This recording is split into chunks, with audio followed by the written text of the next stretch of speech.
자, 시작하겠습니다. 일단 오늘은 시험이 지금 이틀 남았죠? 그렇기 때문에 여기서 내용적으로 끝낸다고 생각하시고 하시고 따로 공부할 시간이 없을 테니까.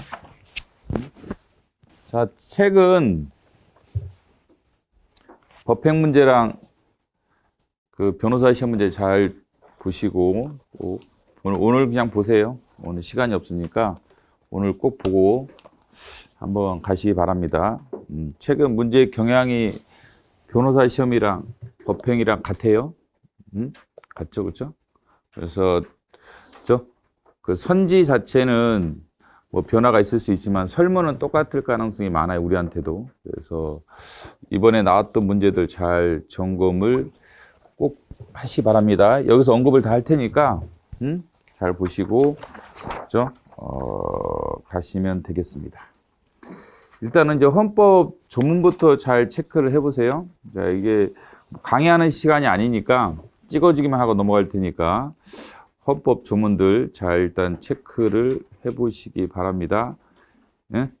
일단 전문에 있는 거 없는 것들은 아시죠? 그래서 특히 전문에 있는 거 없는 거 물어볼 때 그 헌법 그 조항과 비교하니까 잘 염두에 두시고,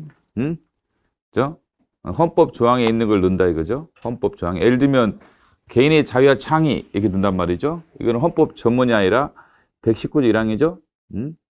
그 다음에 민족기본, 자유민족기본에서 있어요? 있죠. 평화적 통일도 있어요? 있지만 자유민족기본주의에서 입각한 평화적 통일은 4조죠. 4조. 자유민족기본에서 평화적 통일은 있지만 자유민족 입각한 평화적 통일은 제 4조죠. 그래서 그 헌법 전문이랑 그 헌법 조항이랑 혼동하지 마시고,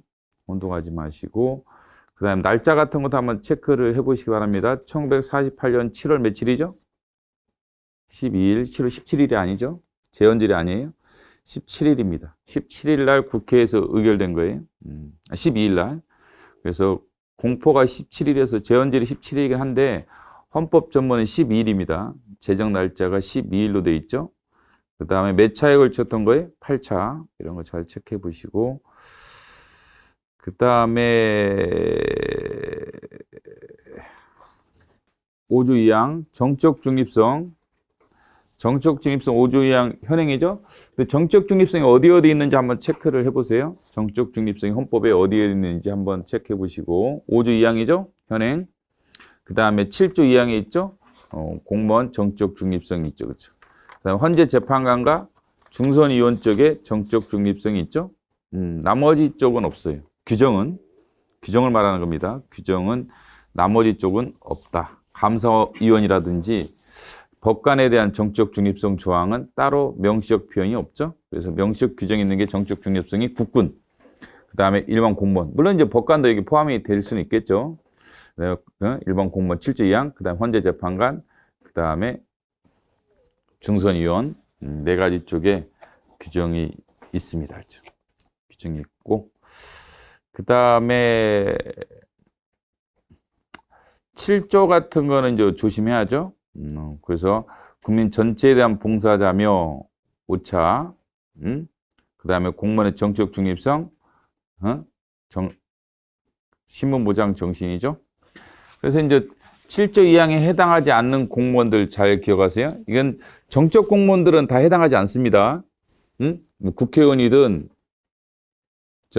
지자체장이든 다 7조 2항에 해당하지 않아요. 7조 2항. 근데 구조랑 구별해야겠죠. 공직선거법 구조. 공직선거법 구조는 누가 제외되죠? 국회의원과 지방의원만 제외하고 나머지 정적 공무원 포함되죠. 정무직 공무원도 포함됩니다. 지자체장, 대통령 포함되죠. 공직선거법 구조랑 헌법 7조 2항 비교하는 문제 계속 나오고 있습니다. 법행에서 또 나왔죠? 법행에서는 무려 3문제나 나왔어요. 40문제를 분석하면 무려 3문제나 40문제에서 어마어마하게 많이 확률로 엄청나게 많이 나온 겁니다. 40문제 3문제면 정답과 관련되는 게 3문제나 나왔다는 건 엄청난 거예요. 구별하라는 얘기죠.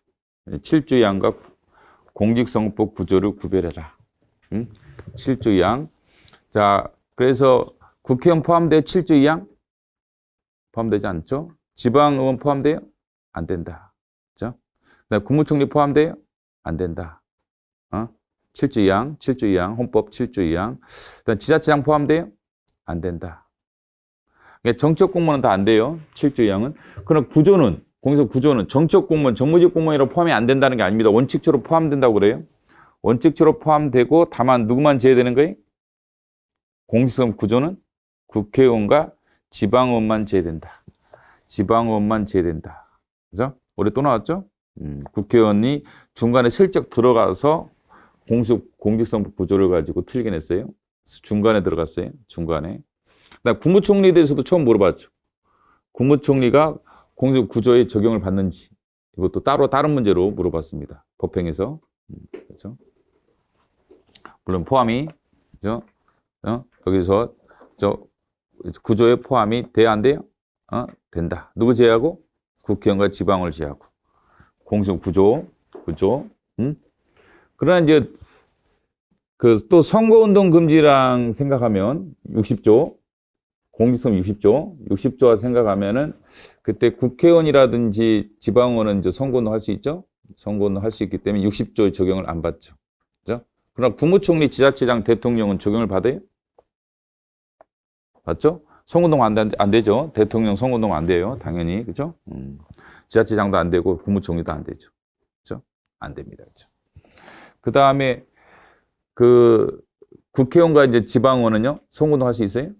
당연하죠. 그죠? 국회의원과 지방의원은 선거운동 할 수 있고, 60조의 적용을 안 받는 거죠. 그죠? 그 다음에 선거운동과 관련된 기획참여 금지 조항이 있죠? 그건 똑같아요. 60조랑 그 범위가 같다. 즉, 국무총리, 대통령, 지자체장은 선거운동 기획에 참여하면 안 되죠. 그죠? 참여하면 안 된다. 60조랑 같다 하겠죠. 그렇지만 이번 판례에서 나왔듯이 공무원 지위를 이용한 그는 선거 기획이 없어요. 그냥 선거운동 금지. 공무원 지위를 이용한 선거운동 금지 조항은 따로 있는 거예요. 60조와 또 다르고 이거는 국회의원도 적용받고 모든 공무원이 적용받습니다. 공무원 지위를 이용한 선거운동 금지 조항은 모든 공무원이죠. 이번 지방공무원이 포함된다는 헌재 판례 있었죠? 그건 모든 공무원이다. 공무원 지위를 이용한 선거운동 금지. 잘 비교를 해 두시기 바랍니다. 그러니까 예를 들면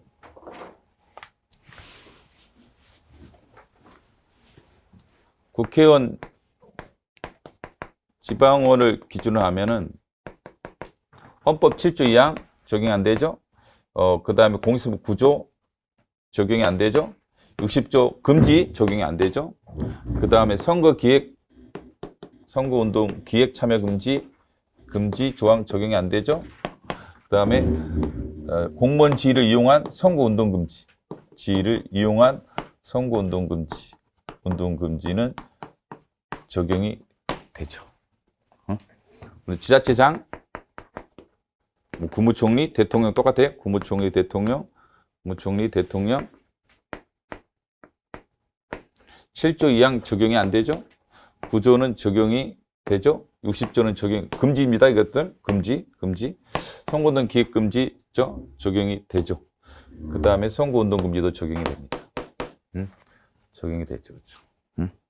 이런 거 정확하게 기억을 해두시기 바랍니다. 그 다음에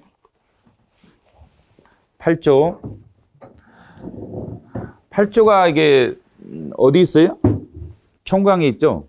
그래서 제2장에 국민의 권리의무에 있는 게 아니죠. 근데 기본권 도출의 근거냐에 대해서 그렇다.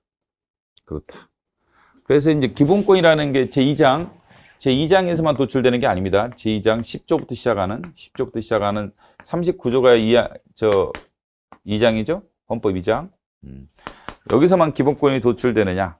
아니죠. 여기서만 도출되는 게 아니라 제1장에 해당하는 쪽에서도 도출될 수가 있다라는 것을 알 수 있죠. 8조. 물론 영토조항에서 도출한 판례도 있긴 하죠. 그죠? 통일조항에서 도출한 판례가 있어요? 없죠. 통일조항에서는 도출한 판례가 없습니다. 통일조항에서는 기본권 도출한 판례가 없는데 여기서는 도출했죠. 이 판례가 뭐예요? 예? 이 판례가 최초 판례가 경찰청장 퇴직 후 2년 이내 정당 가입 금지 판례죠. 어? 그 검찰총장 2년 사건은 2년 내 정당 가입 금지 이 사건이잖아요. 여기서는 이걸 발견하지 못했어요. 8조가 기본권 도출의 근거라는 것을 인식을 못했던 겁니다. 인식을 하지 못했어요. 이 당시로는. 어? 그래가지고 엉뚱하게 뭐로 얘기했냐면 이거죠? 갑자기 참정권이니 직업의 자유니 이거 침해로 했던 거예요. 그래서 작년에 7급 시험에 이게 나왔던 거예요. 경찰청장 판례도 이렇게 봤냐? 이거는 이제 기본권을 못 찾았던 거예요. 이 당시로는 이 기본권을 못 찾았던 거야. 여기서. 그래서 못 찾다 보니까 참정권이니 직업의 자유니 이렇게 봤단 말이죠. 근데 여기서는 지금 경찰청장 2년 이내 정당 가입 금지 판례에서는 이렇게 아니라고 본단 말이에요. 이 문제가 아니라 8조랑 21조의 문제다. 사실 이 판례만 하더라도요, 상당히 중간적인 거겠죠. 예? 둘 다를 근거를 얘기를 했죠. 정당 가입의 자유의 근거를 둘 다 8조와 21조 둘 다를 얘기를 하게 되죠. 근데 그 뒤 판례들, 그 뒤에 많이 나오는 판례들이 있었죠. 뭐 설립 요건이라든지 등록 취소 조항이라든지 뭐 이런 정당 관련된 이제 후속 판례들을 보면 당당하게 이제 8조 얘기만 하죠. 8조, 21조 얘기를 안 해버리겠죠. 안 한다, 그죠. 좀 더 판례가 이제 진보하는 거죠. 이런 진보 과정이 있는, 변화 과정이 있는 것들이죠, 그죠. 물론, 21조에서 보호되지 않는다고 할 수는 없을 거예요. 왜냐하면 경찰청장 판례가 있기도 하고, 물론 일단 정당의 자유가, 경찰청장 판례에서 분명히 두 가지를 근거로 들었기 때문에 아니라고 말할 수는 없죠. 이게 판례 변경된 것도 아니고 하기 때문에, 분명히 21조도 정당의 자유와 관련이 있죠. 다만, 요새는 그래서 이 두 군데에서 보호될 수 있느냐? 그럴 수는 있죠. 근데 이게 특별법 조항이죠? 특별법 조항이다라는 거죠. 특별법 조항이다라는 거죠. 특별법 조항이다. 8조가 뭐 그런 거는 나올 수가 있겠죠. 그래서 8조의 특징 같은 걸 잘 보시고, 조항상의 특징은 2항과 상의 차이점은 아시죠? 목적, 조직. 이 2항에는 있었죠? 근데 4항은 목적이나 활동이죠. 또는이죠. 헌재 판례가 말했듯이 둘 중 하나면 되는 거죠. 8조 사항. 조직은 없고. 그 다음에, 그런 정부가 해산을 제소할 수 있죠. 제소할 수 있고, 그 다음에 해산된다라는 거죠. 정부가 제소할 수 있죠. 정부만 제소할 수 있는 건 분명하죠. 정부만 제소할 수가 있고, 그렇죠. 국민의 심의를 거쳐요? 그렇죠. 국민의 심의를 거치는 거예요, 이거는. 왜냐하면 88조, 89조에서 정부의 정책과 관련된 심의죠. 탄핵은 거치, 안 거치? 안 거친다. 왜? 그건 국회가 하는 거죠. 탄핵 소추는 국회가 하는 거고, 위원장당 해산은 누가 하는 거예요? 제소가? 위원장 해산 제소는 정부가 하는 거죠. 그렇기 때문에 정부가 하는 거니까 중요한 내용이겠죠, 이게. 그래서 심의를 거치게 되죠. 심의를 거치게 된다라는 거죠. 그렇죠? 그렇지만 탄핵 소추는 누가 하는 거예요? 정부가 하는 게 아니라 국회가 하는 거죠. 그래서 없다, 그렇죠. 없다. 뭐가? 국민 심의가 없다, 그렇죠. 국회가 하는 거니까. 이 88조 1항을 잘 읽어보세요. 1항을 보면 정부의 권한에 속하는 내용에 대해서 심의할 권한을 갖는 거지 국회의 권한은 아니죠. 그렇기 때문에 이거는 안 거친다. 이거는 탄핵 소추는 국민 심의 안 거치고, 이건 거치고. 국민 심의는 이제 반드시죠. 거쳐야 되는 거고. 차관회의는요? 반드시는 아니고 원칙적인 것은 거쳐야 되고, 긴급한 사정이 있을 때 안 거쳐도 되죠. 국무회의 규정에 따라서. 그래서 국무회의 심의는 반드시. 반드시죠.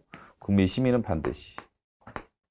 차관회의는 반드시 거쳐야 한다. X죠. 차관회의는 반드시 거치는 건 아니고 안 거칠 수도 있습니다. 그래서 이번에 그 법행에서도 또 나왔어요. 법행에서도 이 탄핵은 또 나왔죠. 아직까지도 탄핵 심판은 중요하다. 뭐가 이제 정답이었냐면 헌재법 40조죠. 헌재법 40조를 가지고 냈어요. 헌법재판의 성질에 반하지 않는 범위에서 무슨 법? 민사소행하는 법령을 준용하죠. 다만 뭐는 탄핵 심판은 뭐? 형사소송. 탄핵 심판은 뭐? 형사소송. 탄핵은 형사소송. 그 다음에 권한쟁의와 헌법소는 원소는 행정소송. 법을 추가로 준용할 수 있죠. 근데 위원장 해산은 없단 말이죠. 그러면 민사소송법만 준용되죠. 형사법이 준용이 안 된다는 것 기억하시기 바랍니다. 형사법이 준용되지 않는다. 어디에? 유언장 해산심판에.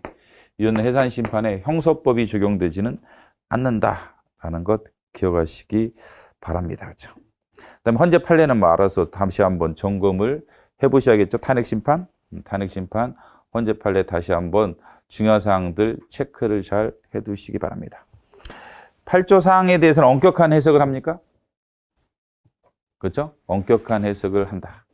8조 사항, 그렇죠? 그래서 구체적 위험성이 있어야 되고 민족기본수위 위에 그렇죠? 구체적 위험성이 있어야 되죠. 추상적 위험성 안 되죠? 단순한 조처가 안 되고 그 다음에 의심스러울 때는 피고의익과 비슷하게 자유우선 원칙이 적용된다. 그렇죠? 여기도 적용되고 가급적이면 해산 안 하는 거죠. 가급적이면 해산하지 않는다. 비례 원칙이 적용돼요? 이런 해산에도 그렇죠. 비례 원칙이 적용돼서 다른 대안적 수단이 있으면 해산하면 안 돼요? 다른 대안적 수단이 없을 때죠. 없을 때 해산한다 이렇게 표현했어요. 다른 대안 수단이 있다라면 해산하면 안 되고 비례 원칙의 보충성과 최소 원칙과 비슷하죠. 다른 대안적 수단이 있다라면 안 되고 없다라면 된다. 해산할 수 있다. 이게 비례 원칙이 적용된다는 얘기죠. 비례 원칙이 적용됐고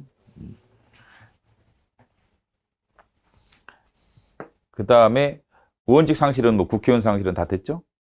지방원에 대해서는 언급이 없었고 이런 거 잘 체크를 하시기 바랍니다.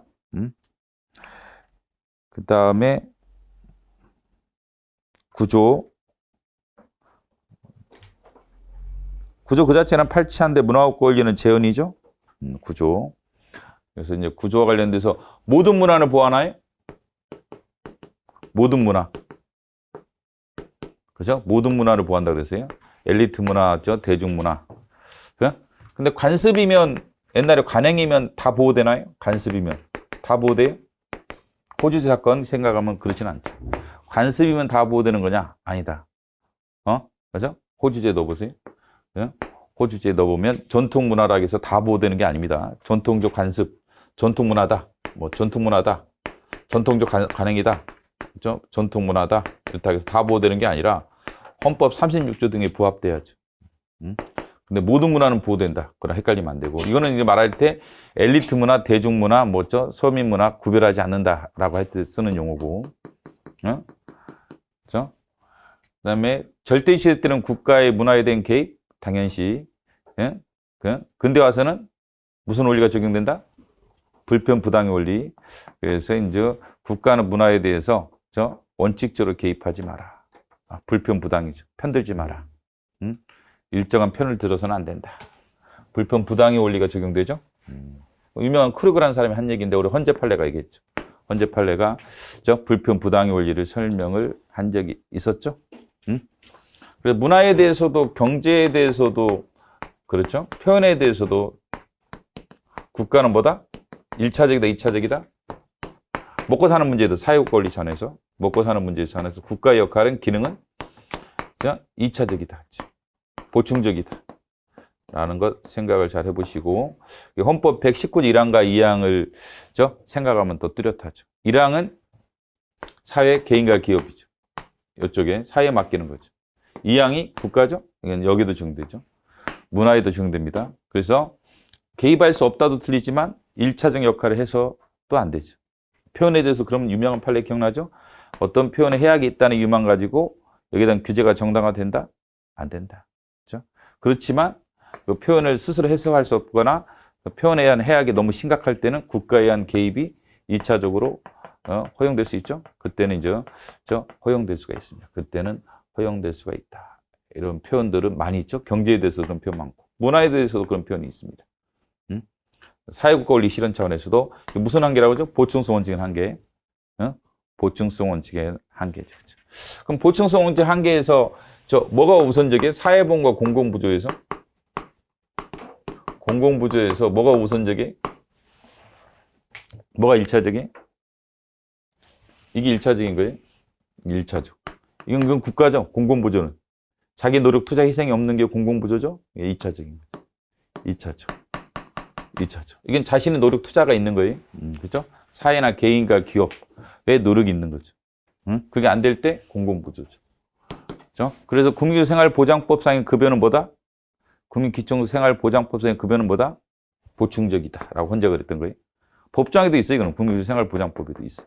보충적이다. 뭐에 대해서 다른 법의 급여보다.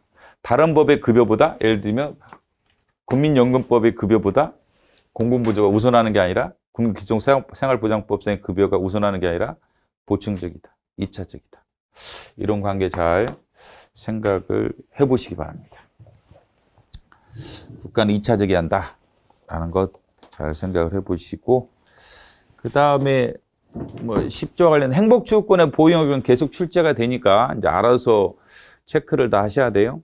예? 행복추구권 보유 영역 잘 체크를 하셔야 됩니다.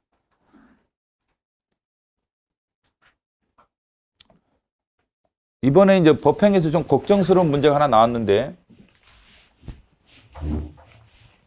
제가 그 기본 강의 할 때도 이 얘기를 해줬는데 이게 참 이게 안 좋다 이런 얘기 하면서 그러나 조심을 해야 할 수밖에 없다 이런 얘기를 했는데 내가 진짜 꺼림직한 게 법행에서 나왔어요. 이게 사실 입법고시에도 옛날에 한번 나왔었어요. 10몇 년 전에.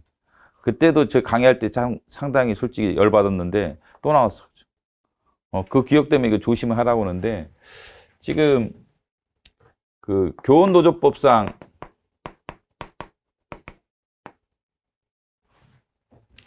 학교 단위 교습은 안 돼요. 학교 단위 교습은 안 되고 시도 전국 단위죠. 시도 전국 단위란 거지. 시도 전국 단위인데 그러면 교원들도 시도 전국 단위 노조를 구성해야 되는 거예요. 정교조 그 유명한 정교조. 전국 단위는 정교조죠. 시도 단위 정교조. 그래서 시도 전국 단위로 교수 단체를 구성해야 되고 노조를. 근데 사용자들도 그래요. 사용자들도 이제 시도 전국 단위로 사용자 단체를 구성해야 돼요. 그래서 교습을 하게 되죠. 교습을 하게 되는데 여기서 이 법조항이 이 교원노조법에 이렇게 시도 전국 단위로 해라 라는 이 법조항이 사용자라는 이제 그 학교 법인이죠. 학교 법인의 권리를 제한하는데 이게 행복추구권 제한이냐의 문제에 있어서 행복추구권에서 보호되지 않는다. 뭐 학교 법인은 행복추구권의 주체가 안 된다. 이 판례에서 이렇게 했어요. 주체가 안 된다. 뭐 학교 법인이 행복추구권 주체가 안 된다라고 했어요. 그래서 뭐에 제한했지? 결론적으로 이거 뭐만 제한됐어요? 결사이자만 제한된 거로 봤어요. 단결권 아니죠. 왜? 물론 침해도 아니지만 제한이지만 침해는 아니죠. 제한이고 침해는 아니고 물론 침해는 아닙니다. 제한이고 침해는 아닌데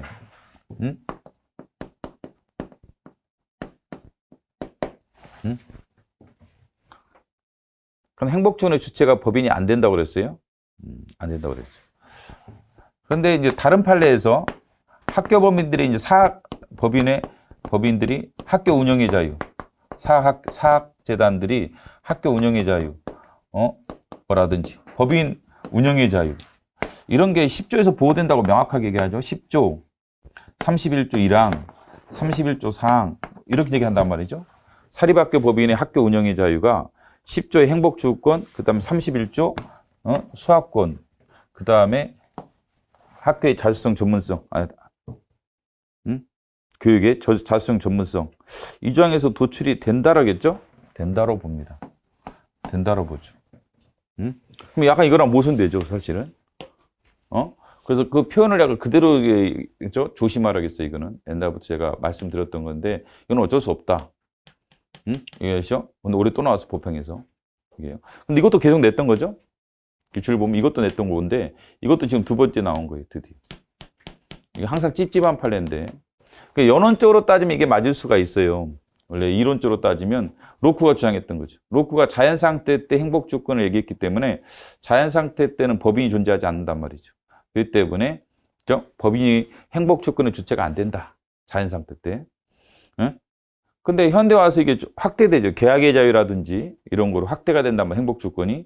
근데 계약에 수많은 법인들이 계약을 체결하는 거예요, 지금. 삼성전자가 수많은 계약을 오늘도 핸드폰 여러분들이 살 때마다 계약을 체결한다든지 뭐 냉장고 살 때마다 계약을 하고 있는 거예요, 삼성전자가.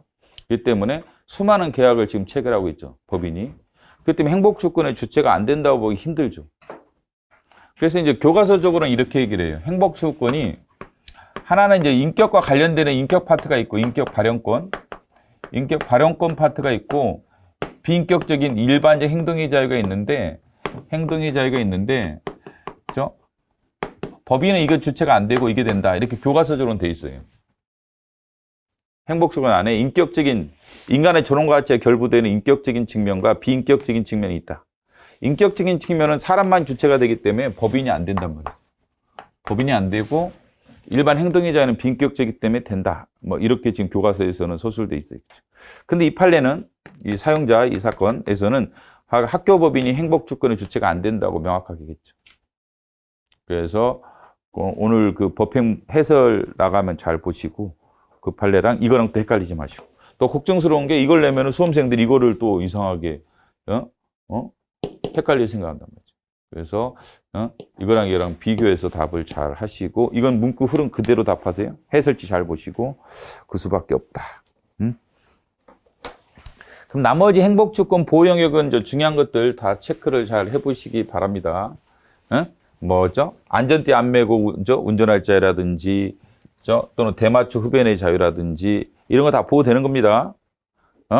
위험한 스포츠를 할 권리라든지 여러 가지 등등등 다 보호되는 것 다시 한번 체크를 해보시기 바랍니다. 보호되는 것 다시 한번 체크해 보시고 이제 보호 안 되는 것들도 이제 추가를 잘 하셔야죠. 최근에 이제 복수국적을 누릴 자유가 유력하죠. 보호되지 않는 거에서 아마 랭킹 1번이 복수국적을 누릴 자유가 보호 안 된다는 판례가 최근에 있었죠. 그 판례 조심을 해보시고 그 다음에 이제 무상 일시 이제 과외도 그렇고 일시 과외도 그렇고 무상 일시 비의료인들의 의료행위도 그렇고 이런 것들은 쉽죠. 행복주권에서 보호된다. 근데 이제 돈을 받으면 무상 일시가 아니라 소득 활동을 위한 거라면 이것은 15조로 넘어가는 거예요. 직업의 자유. 15조로 넘어간다. 이게 아니라. 그래서 과외든 이제 의료행위든 관계없어요. 근데 보호는 되는 거예요. 뭐 이게 지금 모르는 사람 없겠지만 보호되는 것이죠. 그래서 법률에서 다 금지하고 있죠. 이 당시 금지했죠. 이거 금지했죠. 그러면 제한이죠. 제한인데 침해일 수도 있고 아닐 수도 있어요. 이건 침해했어요? 과외는? 과외 금지는 침해했어요? 대한민국 국민들이 왜 그래, 그죠? 과외 안 해, 지금? 침해했던 거예요, 침해. 과외 교습 금지는 위헌이었잖아, 그죠? 위헌이었고, 의료행위는요? 합헌이죠. 그러니까 제한은 똑같은데, 이거는 이제 위헌적 제한이고, 과외 금지는 제한은 똑같아요. 제한은 제한인데, 이거는 위헌적 제한으로서 침해죠? 과외 금지가?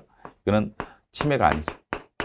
그래서 비의료인들, 의사 면허 없는 자들, 내 의료행위 금지는 행복주권도 제한하고 직업의 자유도 제한하죠. 행복주권도 제한하고 직업의 자유도 제한하고. 그렇지만 침해는 아니죠. 근데 무상 일시적인 의료행위는 직업의 자유 제한이고 돈을 받고 하는 사람 입장에서는 직업의 자유 제한이고. 근데 침해가 아니다. 제한이지만 침해가 아니다. 과외 금지는 침해죠. 이 과외 금지가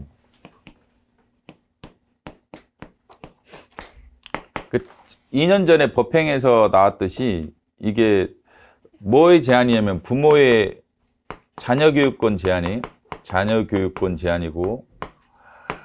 학생 입장에서는 인격 발현권 제한이고 행복주권의 인격 발현권의 제한이고 그 다음에 과외교사 입장에서는 아까 말한 대로 두 가지 다 관점이 있어요. 일반 행동의 자유, 그 다음에 직업의 자유. 제한이죠. 결론적으로 다 침해했죠? 침해했습니다. 근데 이제 이걸 중심으로 본다는 판례가 있었어요. 이 판례에서, 과외금지 교수 판례에서 이걸 중심으로 본다 했는데, 2년 전에 법행에 나왔듯이 이거에 대해서 명식 규정이 없다고 그랬죠? 명문의 규정이 없다. 독일에 있어요. 명문의 규정이 없는데, 이 근거를 뭐로 봤죠? 10조, 36조, 그 다음에 37조 1항. 세 군데를 봤죠. 31조로 보지 않았죠? 이 세 군 들어왔죠. 그래서 31조 수학권. 수학권을 봤다라고 해서 법행에서 2년 전에 틀리게 냈었죠. 그렇죠? 이 판례부터 약간 그 공식화된 거예요, 이게. 근데 다른 판례에서 이게는 31조 관련된다고 볼 수 있는 판례가 있긴 해요. 학교 선택권이 31조에서 보호된다는 판례가 있걸랑. 부모의 학교 선택권. 거주 중심. 우리 학군 배정받을 때 이제 중고등학교 때 거주 중심이었죠. 뭐 학교를 선택을 못 한단 말이죠. 내가 예를 들면 관악구에 살고 있다. 뭐 관악구 여기 학교 다니지 저기 강남에 있는 학교 배정이 안 된단 말이죠. 그럼 학교 선택권의 이제 제한인데, 이것이 31조라고 했죠. 31조다. 그래서 31조 제한인데 침해가 아닌 것으로 그 당시는 결론 내렸죠. 근데 이제 그 후에 주류 판례가 이렇게 돼버리죠. 주류 판례가, 이 판례가 너무 막강한 판례였어요. 여러분들이 정확하게 잘 안 배우는데 옛날 이 판례 나왔을 때 쇼킹이었죠. 그렇죠? 그래서 이제 그 후로 이제 계속해서 이 판례를 기준으로 많이 내요. 그래서 여러분이 잘 알고 있는 이 판례부터 시작했던 게 학교 교육은 대등. 학교 교육은 국가랑 부모랑 대등. 학교 밖의 교육은 뭐가 우선되죠? 부모의 교육은 우선. 이 판례에서 나왔던 공식이. 계속해서 이건 출제가 됐었죠? 이 판례에서 나왔던 공식이다. 과외교수 금지 판례에서 출발한 이제 공식이. 이것도 그렇고. 이것도 그렇죠. 근데 이때부터 이게 싹수가 좀 있었던 것은 이제 인격 발언권 10조와 관련된 인격 발언권가 31조 1항의 차이점이죠. 그럼 수학권의 문제로 볼 수도 있는 거 아니냐? 수학권의 문제로 볼 수 있는 거 아니냐? 이렇게 생각할 수도 있잖아요. 내가 과외를 받고 싶다. 교육을 받고 싶다. 교육을 받을 권리 아니게? 그럼 교육을 받을 권리를 문제로 봐야 되는데 왜 10조의 문제로 봤냐? 인격 발언권의 문제로 봤느냐? 이게 최근 판례들을 통해서 좀 더 명확해지게 되죠. 그래서 요새 집중적으로 최근에 이 부분을 출제하고 있죠. 기출문제 잘 분석을 하면 이 부분이 지금 계속해서 출제되고 있다. 변호사 심의든 법행에서 계속 출제가 되고 있게 되죠. 이게 또 이게 영향이. 그래서 EBS 교재 사건이 있죠. EBS 교재 70% 수능 반영. 이거는 뭐예요? 이거죠. 그죠? 70% 반영. 인격 발언권의 문제가 중심이 되죠. 그죠? 이거는. 그 다음에 검정고시 사건들은 31조죠. 왜 그래? 이 단어 때문에 그래. 균등. 균등하게 교육을 받을 권리라는 걸 잘 기억하셔야 돼요. 균등하게 교육을 받을 권리다. 31조는 다시 찾아보세요. 여러분이 알고 있더라도 조항을 자꾸 찾아보셔야 돼. 그리고 머릿속에 박아야 돼. 흔들리지 않으려면. 균등이라는 단어가 나오죠. 그죠? 평등의 문제라는, 교육에서의 평등이죠. 그래가지고 저번에 법행에서 이제 이렇게 나왔잖아요. 예? 이게 이 31조가 31조 1항이 행복주권의 특별규정이다. 행복주권의 특별규정이다. 특별규정이다. 이렇게 나왔던 취지도 마찬가지죠. 물론 X죠. 평등권의 특별규정이다. 균등이니까. 검정고시 사건들 잘 보면 차별인 거예요. 그죠? 잘 생각하면 차별의 문제란 말이죠. 검정고시 사건들을 잘 보면, 그죠? 예를 들면 서울교대에서 검정고시 출신자들에게 불리한 수시죠? 수시에서 이제 학생부 전형이 있는데 검정고시 출신자들은 학생부가 거의 없단 말이죠. 거의 없는 게 없겠죠? 그러다 보니까 그 일반 고등학교 졸업한 사람들과 검정고시 출신자 간의 차별의 문제죠. 그래서 31조로 몰고 가죠. 근데 이거는 과외는요. 차별의 문제가 다 안 되는 거죠, 뭐죠? 과외는 다 안 되는 거죠. 그렇기 때문에 이제 차별의 문제가 아니라고 본 거예요. 균등의 문제가 아니기 때문에 10조의 문제로 봤던 거예요. EBS 교재도 그렇죠. EBS 교재도 그렇죠? 누구나에게 똑같이 적용된다면 누구나에게 똑같이 적용되죠. 누구나에게도 똑같이 적용된다. 라고 이제 봐야겠죠. 그래서 이것의 문제로 봤죠. 최근에 이제 재동포 전형 있죠? 재국민 전형 문제에서도 이거는 차별의 문제로 볼 수는 있겠지. 이거의 문제로 볼 수도 있을 거란 말이에요. 그래서 10조의 인격 발언권과 31조의 차이점도 잘 생각을 해보시기 바랍니다. 그러면 이제 교사의 수업권의 문제는 뭐예요? 그죠? 여기서 직접 도출되느냐에 대해서 오히려 약간 부정적인 견해가 유력하죠. 판례상도 약간 부정적이었죠. 이게 이제 교과서 검의정제 사건이 반대 의견은 도출했고 교사의 수업권을 법정 의견은 도출 안 하죠. 이 판례가 좀 뇌리에 강하게 박히죠. 그래서 수업권 대 수학권이 충돌한다고 봤죠. 수사권이 충돌할 때 이거는 헌법에서 확실하고 수사권은 이건 확실하지 않다라겠죠. 수사권 이거죠. 수사권. 그래서 이걸 더 우선시했죠. 이걸 더 우선시했다. 충돌 시 이걸 더 우선시했다. 그래서 일종의 법익 형량이죠. 법익 형량. 그 서열 이론과 관련도 있겠죠. 그렇죠? 법익 형량 해보니까 이게 더 우선하더라. 이거죠. 그 규범 조화적 해석이 아니죠. 그런데 수호권에 대해서 이제 이게 뭐 부모로부터 위탁을 받았다든지 실정법에서 이제 부여된 것이다 이렇게 보죠. 부모로부터 위탁을 받은 권리라든지 수호권은 그 다음에 실정법적으로 부여된 권리다 이렇게 봤죠. 물론 이제 22조에서 도출한 판례도 있어요. 학문 예술의자에서 도출한 판례는 실제로 돼 있습니다. 이거는 이제 거의 주목을 안 끄는데 못 끌고 있는데 기출문제 관점에 한 번도 이 관점에 낸 적이 없으니까 22조에서 얘기를 하긴 했죠. 그래서 교육공무원 정년 그 62세 사건 있죠? 교육공무원 정년 62세 사건에서 이게 이 수호권이 22조 도출될 수는 있을지라도 뭐 이런 표현이 있었어요. 근데 지나가듯이 말을 해서 그런지 많은 관심을 못 끌었죠. 주로 이제 교과서 검정세 사도 사건이 쇼킹한 판례다 보니까 거기에 이제 초점이 있어서 31조 얘기만 기출해 보면 추가를 했죠. 이런 거 잘 보시고 쟁점 같은 거 잘 한번 추가를 해보시기 바랍니다. 이 부분 잘 정리를 하고 들어가셔야 되고 행복주권에 보호되는 거 안 되는 거 잘 체크하시고 11조 자 일단 조항 자체가 중요하죠. 성별, 종교, 사회적 신분 세 가지가 들어간다는 걸 기억하시고 예시적이죠. 근데 여기에 해당하면 엄격한 심사예요. 이 세 가지에 해당하면 엄격한 심사다. 세 가지에 해당하면 엄격한 심사다. 그렇게 말할 수 없습니다. 왜냐하면 이제 성별한 차별에 대해서 엄격한 심사 판례도 있죠. 제대군인 가산점. 그렇지만 남자에 한해서 병역의무를 부과하는 병역법은 자의금 원칙을 적용했죠. 그렇기 때문에 이 세 가지에 해당한다고 해서 엄격한 심사라고 단정할 수는 없어요. 이 세 가지가 이제 물론 금지되어 있지만 이걸 하기 위해서 엄격한 심사냐? 꼭 그렇지는 않다. 꼭 그렇지는 않다. 케이스 바이 케이스다. 그 다음에 요새 이제 평등에 대해서 약간 이제 10조가 먼저 이렇게 출발했지만 약간 보충적 권리라는 성격을 매우 강조하고 있죠. 최근에 엄청난 많은 판례들이 옛날 같으면 어떤 이제 법률 있잖아요. 법률에서 이제 뭐 직업의 자유 문제가 생긴단 말이죠. 그래도 평등권 침해 문제를 별도로 다뤘단 말이죠. 그죠? 뭐 공무단위권 침해 문제 이것도 심리하고 이것도 심리하고 이런 경향이 옛날에 매우 강했죠. 근데 최근에 와서는 이런 게 있으면 굳이 이걸 심리를 안 하려는 경향이 훨씬 강해졌다. 훨씬 강해졌다. 그래서 별도로 심리하지 않는다라는 얘기를 뭐 거의 모든 판례에 가까울 정도 좀 과장하자면 평등권 관련된 거의 대부분의 판례에서 이 얘기를 꼭 하죠. 거의 100%는 그러지는 않아요. 차별의 핵심인 경우도 있긴 해요. 그러면 그때는 평등권 침해를 심사하는데 예를 들면 산재법 사건에서는 평등권 침해 문제로 다뤘죠. 그죠? 통상적인 출퇴근 과정에서 사고 났을 때는 산재법을 적용하지 않는다. 사건은 이 평등권으로 다뤘던 거예요. 그건 차별의 문제가 더 심각한 문제겠죠. 근데 최근에 이제 보통 가산점 문제가 다 평등권 문제였다면 제대군인 가산점 제도, 국가경제 가산점 뭐 등등 수많은 가산점 문제가 사실 평등권 문제로 주로 많이 다뤘는데 최근에 세무직 공무원 7급 사건에서 평등권 문제를 안 다루죠. 공무단위권 문제로 다루겠다. 네? 이 문제를 다루지 않겠다. 별도로 심사하지 않겠다. 라겠죠.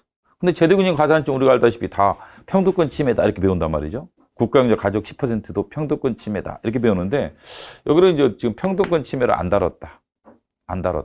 아예 이것도 이제 그런 경향과 관련이 있죠. 이거 관련된 이제 최초 판례라고 볼 수 있는 이 입장을 밝힌 최초 판례라고 볼 수 있는 게 정보통신망법에 있어서 본인 확인제예요. 그래서 이제 기출에 이걸 냈던 거예요. 본인 확인 사시에서 본인 확인제. 그래서 이제 선거법 조항의 본인 확인제는 합헌이죠. 실명제. 그렇지만 이제 정보통신망법상에 본인 확인을 받아야만 댓글 올릴 수 있다. 여기에 이어지죠. 물론 이제 게임할 때 본인 확인제는 다 합헌이에요. 그다음에 최근에 이제 통신 가입할 때 핸드폰 가입할 때 본인 확인제 있었죠?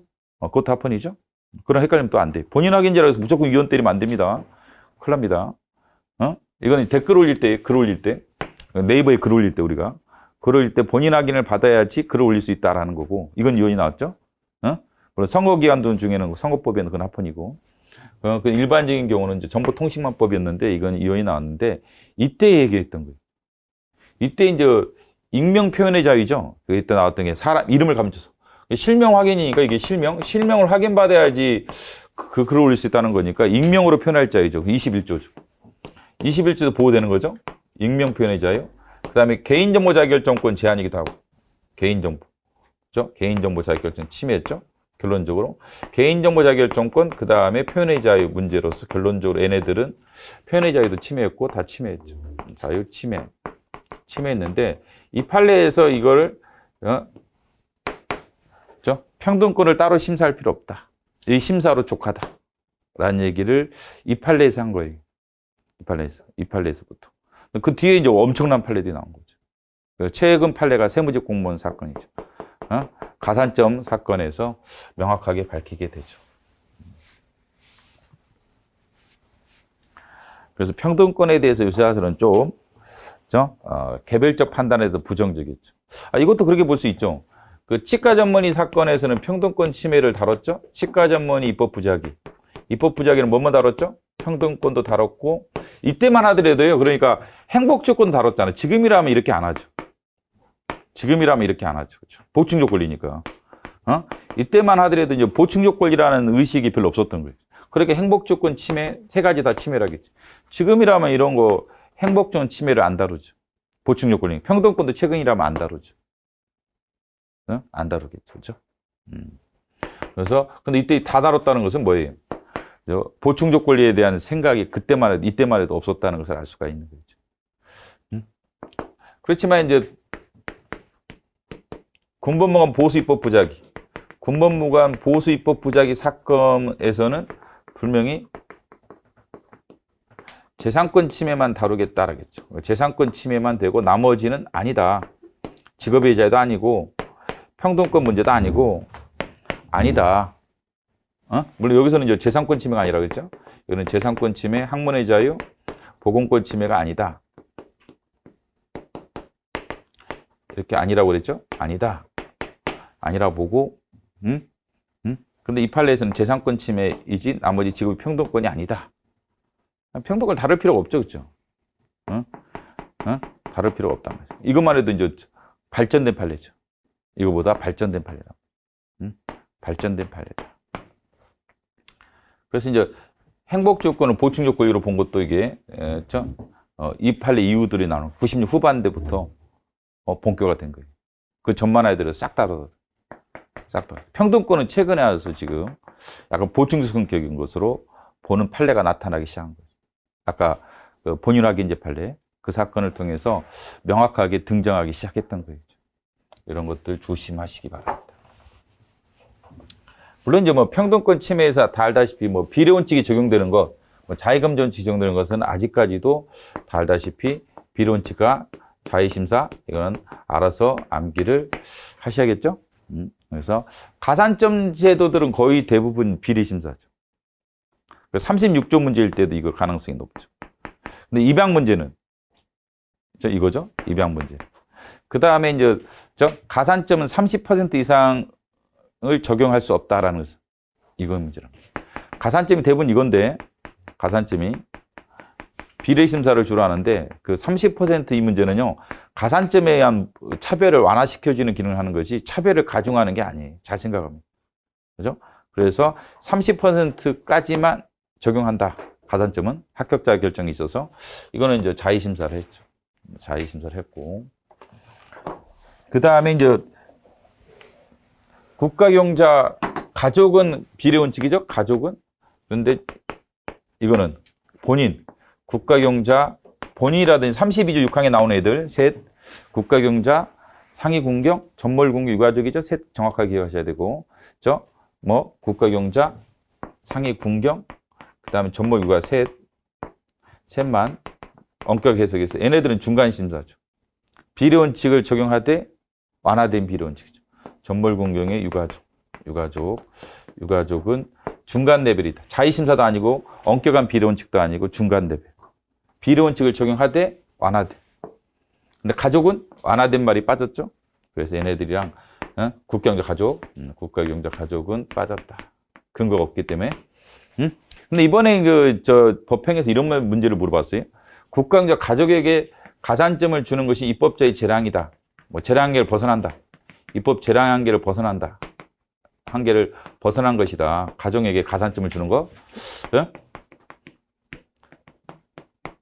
물론 이제 X죠. 이거 많이 틀렸던데 수험생들이 보니까 많이 틀렸던데 국가 가족에 가산점을 주는 게 입법제의 재량의 한계를 벗어나는 것은 아니다. 왜? 지금도 가산점이 있잖아요. 모르는 사람, 국가경제 가족에 대한 공무원 시험에 가산점이 있는 거 모르는 사람. 입법 재량의 한계를 벗어나면 이게 가산점을 주면 안 되는 거잖아요. 저도 모의고사 때 계속 냈던 게 국가경제 가족에 가산점을 주는 게 유연이다. X. 이게 한번 사시에서 오류 문제 있었다고 그랬죠? 제가 강의할 때. 사법시험에서 이게 영어로 나왔다가 난리 났었어요. 저도 욕 뒤집어도 먹었는데, 그 당연히 답이 복수응답으로 처리됐어요. 그래서 가산점을 주는 것 자체가 유연인 건 아니에요. 10%가 문제였던 거지. 그래서 국가경제 가족에게 가산점을 줘서 취업액의 확대, 이번에 취업액을 확대하는 것. 확대하는 게 입법제의 재량의 범위를 벗어난 것이다. X죠. 가족한테 가산점 줄 수도 있죠. 다만 32육항이 근거가 안 된다는 것이 명시적 근거. 명시적 근거가 안 된다는 것이죠. 명시적 근거가 안 된다는 거죠.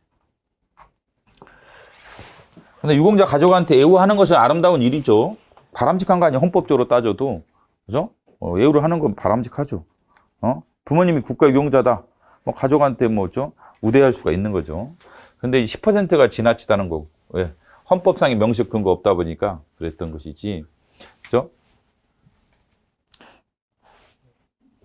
그런 거 한번 잘 체크를 해보시고, 그 다음에 12조는 알다시피 그냥 철저하게 암기를 하셔야 돼요.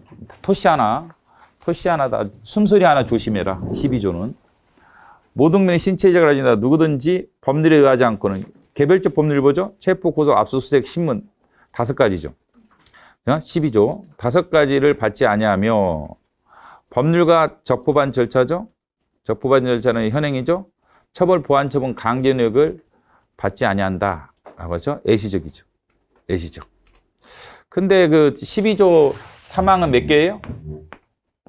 그 다음에 12조 6항은 몇 개고 이런 거 잘 구별을 해보시기 바랍니다. 영장은 4개죠? 체포, 고소, 압수수색이죠? 여기는 체포, 고소 2가지죠? 1항은 12조 1항에 체포, 고소, 압수수색, 신문 5가지죠? 5가지죠. 5가지. 그러면 절차를 기준으로 보면은 12조 1항의 적법 절차. 적법 절차는 모든이죠? 모든 국가작용이죠? 모든 국가작용. 뭐 행정작용은 당연한 거죠. 예? 적용이 되죠. 물론 이거 맞는 거로 봐야 돼. 모든이라 하더라도요. 이렇게 나오지 않아. 난 탄핵소추란 말이 안 나오는 한 모든, 이거 엄청 판례가 많기 때문에 모든이란 맞다고 보셔야 돼요. 자꾸 이걸 넣어가지고 틀리게 생각하면 안 돼. 근데 탄핵 소치라고 딱 꼬집어서 말하면 물론 적용이 안 되고, 그럼 행정 절차에 적용이 되죠. 행정 절차에 적용된다라는 거죠. 그 다음에 12조 3항 영장은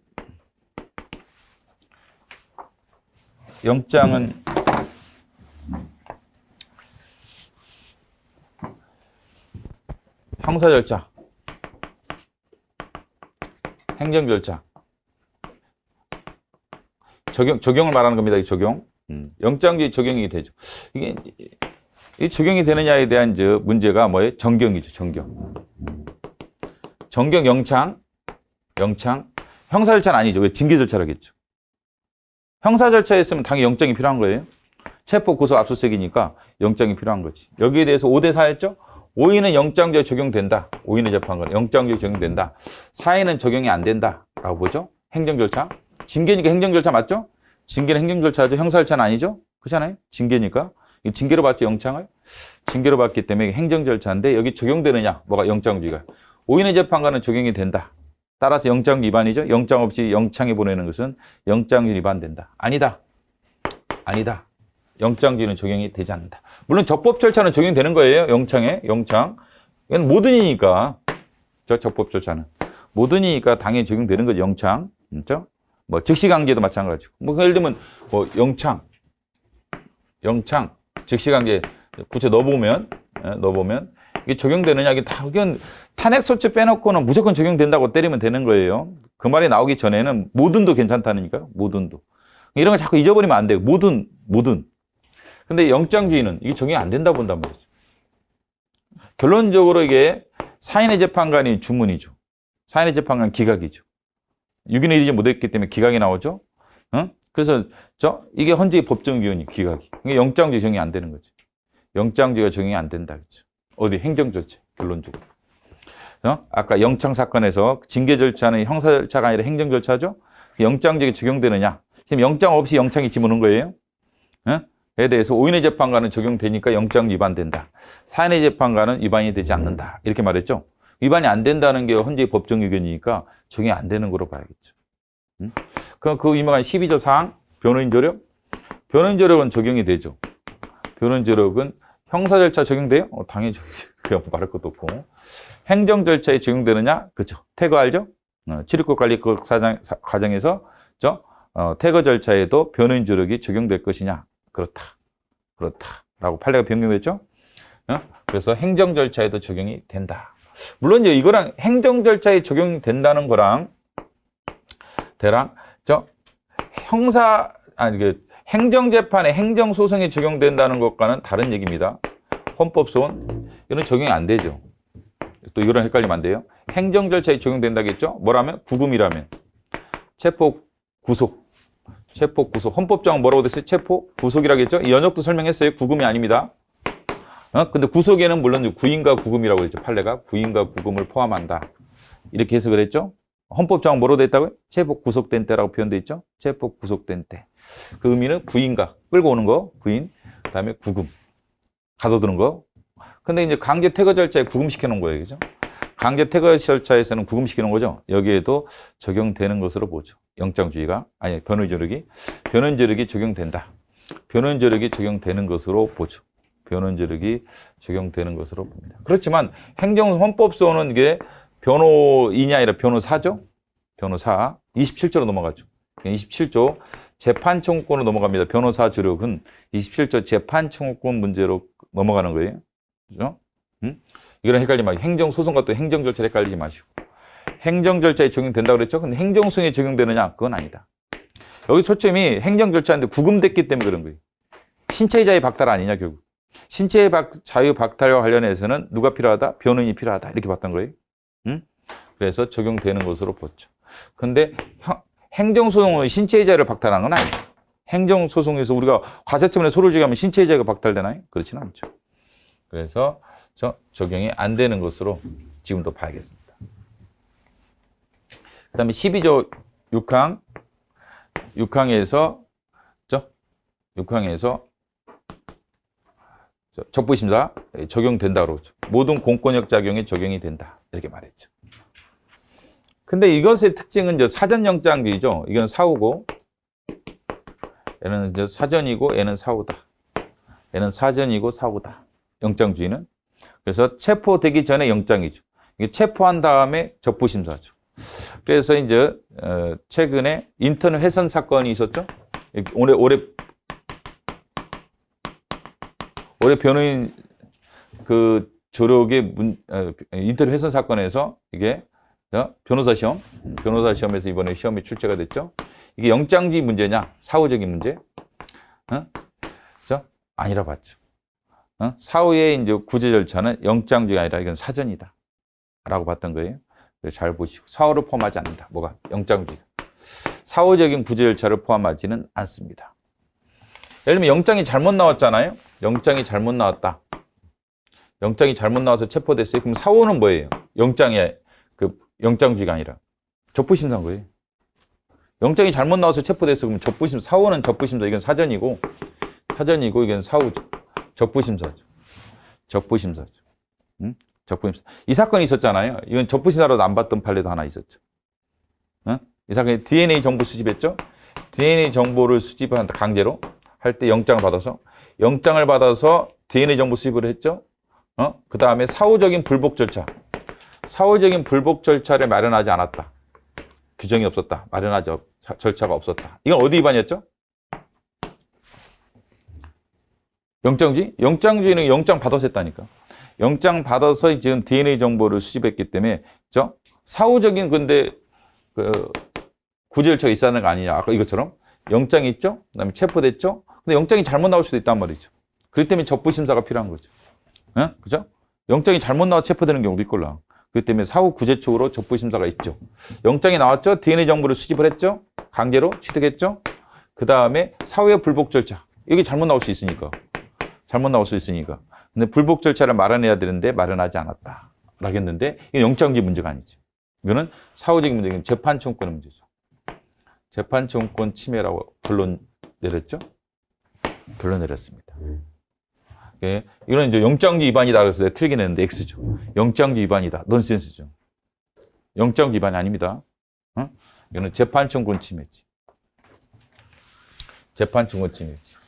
그래서 인터넷 훼손 사건에서도 보시면요. 거기서는 법조항의 그 2항에 보면은 법원의 허가가 있었어요. 법원의 허가를 받아서 인터넷 훼손 감청, 훼손을 이용한 훼손 감청이죠. 그 다음에, 그 다음에 문제라면 이게, 그 다음에 문제죠. 이게 이제 법원의 허가가 영장이죠, 사실은. 그 때문에 영장 정신에 부합되는 거예요. 법원 허가를 받아서 인터넷 훼손을 이용한 감청을 했다. 이거 어디 위반되는 거예요, 이거? 과잉금지 원칙 위반되는 거예요, 이거는. 과잉금지 원칙 위반으로 뭐? 통신의 자유 침해죠.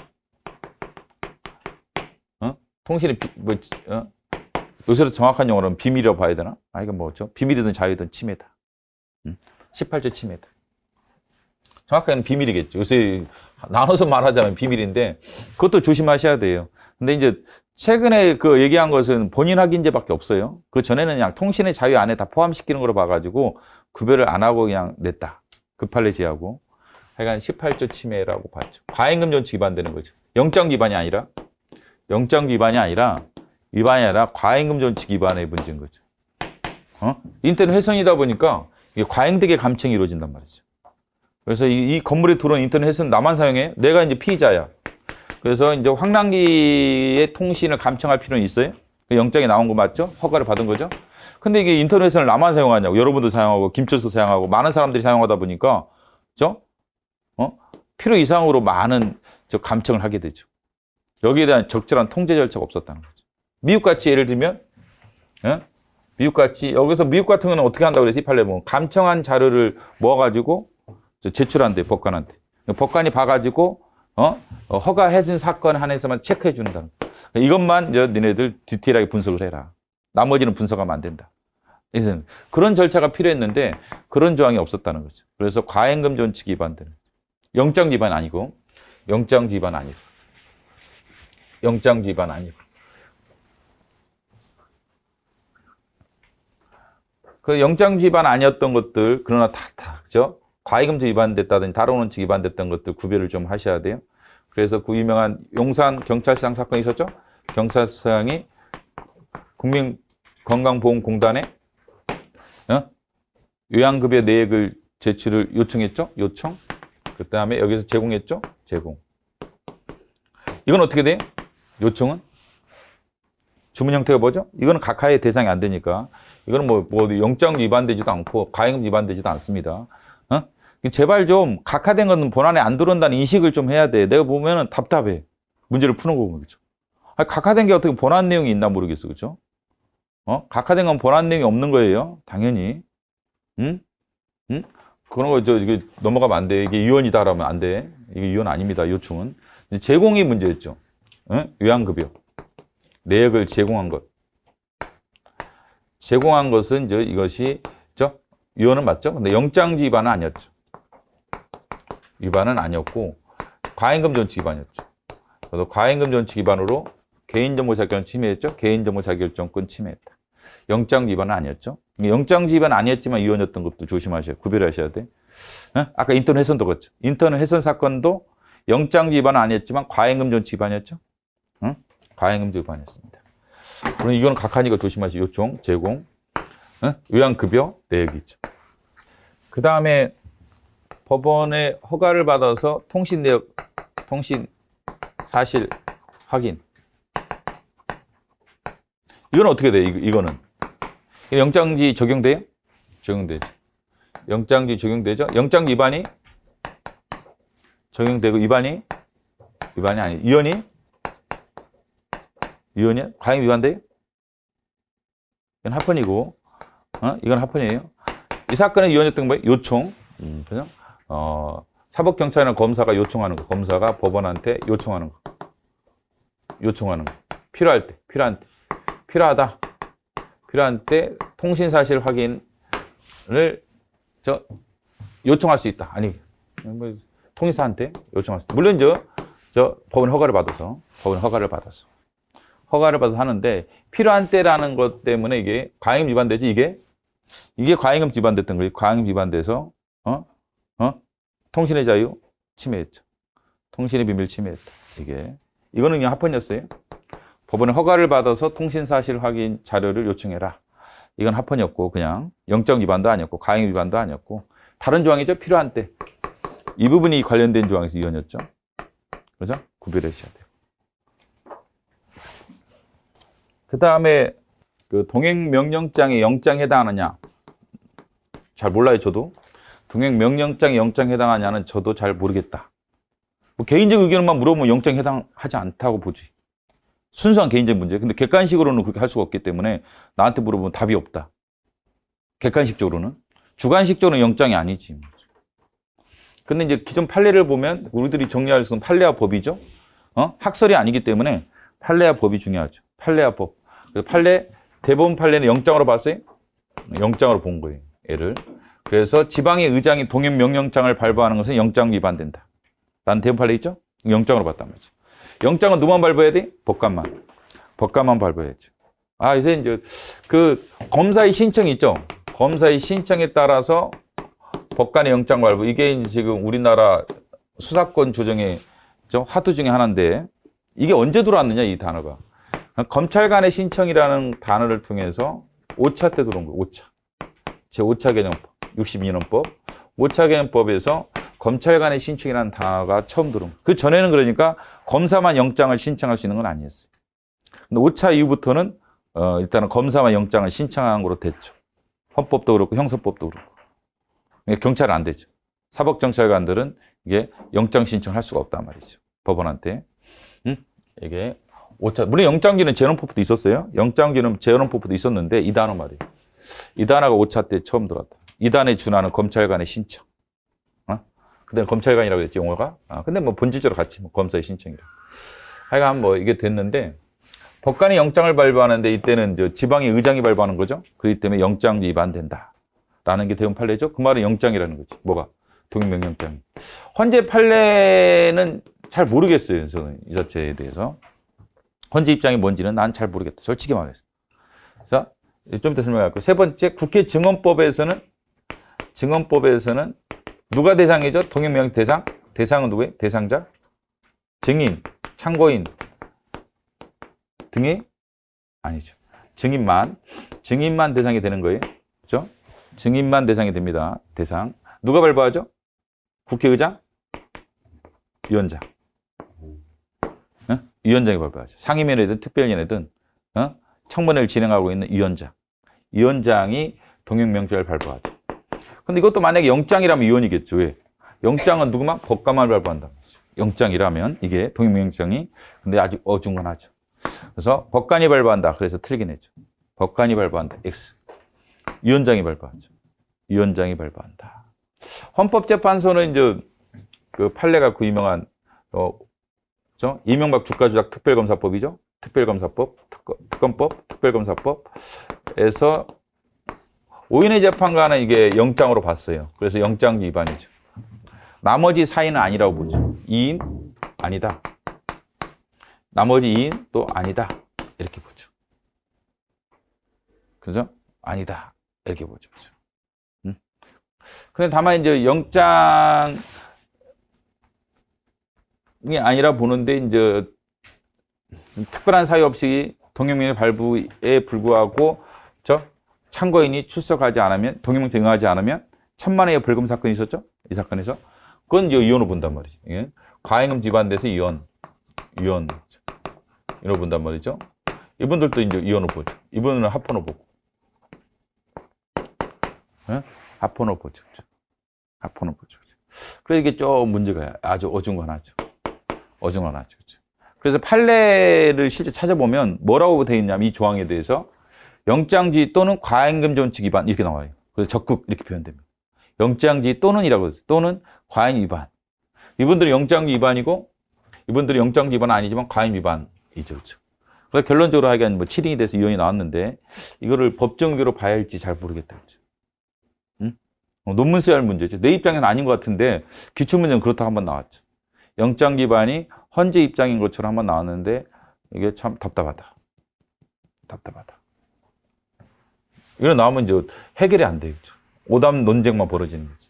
근데 답을 쉽게 안 고쳐주니까 이 사람들이 뭐 법원에 소를 제기하지 않은 이상 구제가 안 돼. 사실 참 이런 거 안 내든지 아니면 돈으로 내든지 해줘야죠. 하여간 특검법 사건에서는 5인의 재판관은 영장 위반되는 걸 보고 나머지 4인의 영장 위반이 안 되는 것으로 봤죠. 근데 이제 1,000만 원 사건 조항에 대해서는 과잉 위반이라는 것은 7인이 됐죠. 7인이 됐고 특검법 사건에서 나왔죠. 영장이 적용되는가 안 되는 것들 잘 기억하시고 이번에 이제 법행에서 나왔던 건 뭐니? 선관위 직원들이 조사할 때 자료 제출 요구하는 것 영장이 적용되는지 안 된다. 근데 논리도 기억하셔야 돼. 그 판례 논리도 뭐에 불과하다? 행정조사에 불과하다. 뭐가 아니라 강제수사, 강제처분, 물리적 강제처분, 물리적 강제리 동원들은 강제처분이 아니다. 따라서 영장이 필요 없다. 영장 적용이 안 된다. 그렇죠. 영장지의 가장 대표적 기준이 뭐예요? 물리적 강제력이죠. 물리적 강제력이 동원되느냐가 이제 제일 중요한 기준이 돼요. 강제력이 동원되느냐. 체포할 때 물리적 강제력이 동원되죠. 체포할 때 물리적 강제력이 동원되죠. 그죠? 영화 드라마 보면 체포할 때 경찰이 물리적 강제력을 동원한단 말이죠. 그럼 영장이 필요한 거예요. 체포하기 전에 영장을 가져와라.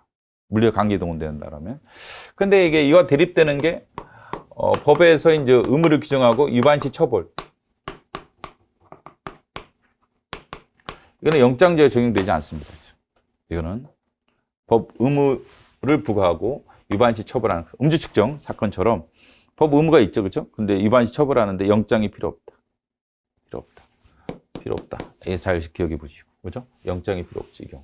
물리적 강제력이 동원되면 영장이 필요하죠. 근데 이제 의무는 부과되는 거지, 이 사건에서도 의무는 부과되지만 물리적으로 강제로 취득할 수가 없단 말이죠. 그래서 영장이 필요 없다. 이렇게 본 거예요. 그래서 선관위 사건 다시 한번 체크해 보시고 선관위 직원들이 선거법 위반에 관련돼서 조사하기 위해서 자료 제출을 요구할 수 있고 선거 관련 직원들이 응하도록 돼 있는 것들은 영장이 적용되느냐? 안 된다. 법행에서 이걸 냈죠? 최신 판례라서 처음 등장하는데 영장이 적용되느냐? 안 된다. 라는 것이죠. 그럼 논리도 한번 읽어보셔야죠. 논리도 한번 읽어보시죠. 왜 안 되느냐? 행정조사에 불과했고 그거는 물리적 강제력이 동원되는 강제처분이 아니었다. 이렇게 봤죠. 그렇기 때문에 영장이 필요 없었다. 선관위 직원들의 자료 제출 요구 사건이었습니다. 이런 것들 잘 기억을 해두시기 바랍니다. 그 전에 임시 측정 사건이든 뭐 지문취재 사건이든 이런 것들은 다 아실 테고, 그렇죠? 그 다음에 12조 사항 체포 구속이라는 단어가 있다는 걸 기억하세요? 불구속에 대한 규정은 없죠. 사항 잘 보시면. 그러나 해석론지로 추가되는 거죠. 체포 구속된 때라고 돼 있기 때문에 용어상, 그죠? 구속된 때라고 돼 있기 때문에 용어상 불체포에 대한 조항은 없죠. 근데 해석론적으로 추가하고 있다. 그렇죠? 해석론적으로 추가하고 있다라는 것 잘 보시고, 그죠? 사항. 그 다음에 즉시죠? 지체 없이 변호인 조력이죠. 변호인인 조력이죠. 이거는 변호사는요 27조고 변호사의 조력을 받을 거 있는 27조로 넘어가는 거예요. 그렇죠? 그래서 이게 언제 적용되는 거예요? 형사 절차, 형사 소송에 적용되죠. 소송에 과정에서 적용된다. 그럼 행정 절차 과정에서도 구금이라면 이런 부인 구금, 구속이 된 때라든지 이 경우는 적용이 된다. 이 경우 적용된다 봐야겠죠. 행정처의 과정에 구속된 경우. 출입국관리청장회에서 구속됐죠?